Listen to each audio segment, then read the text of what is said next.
As leaders of the Seventh-day Adventist Church in New Zealand, we have heard and been told stories of sexual abuse of children and vulnerable people in our church communities.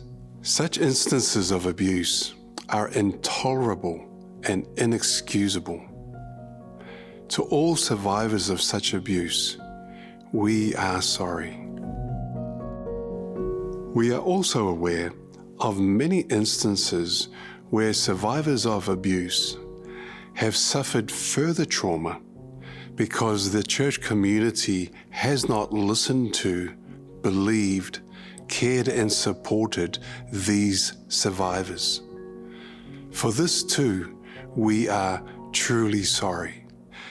It saddens us deeply that children and vulnerable people were abused by trusted members and leaders who should have protected them. The church has failed in this regard often. The church must learn from our past mistakes and assure those who have been abused that we have heard their stories and that we will learn from their stories and continually strive to create safer places in the Adventist community. We want to see the compassion and justice of Jesus in our church and its institutions. Jesus did not ignore abuse, and nor should we.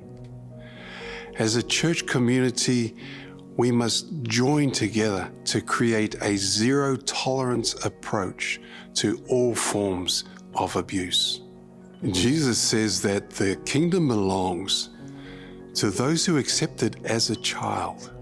It is the privilege of the church to ensure that Seventh-day Adventist communities are safe places for people, including children and the vulnerable, where they can develop meaningful relationships with Jesus Christ until He returns to make all things new. As an eternal learner, how are we restoring the hurt? Where can we restore hurt that we know of? What will you do to impact the world positively for Jesus? Educating for eternity. Every learner prepared to impact the world positively for Jesus Christ.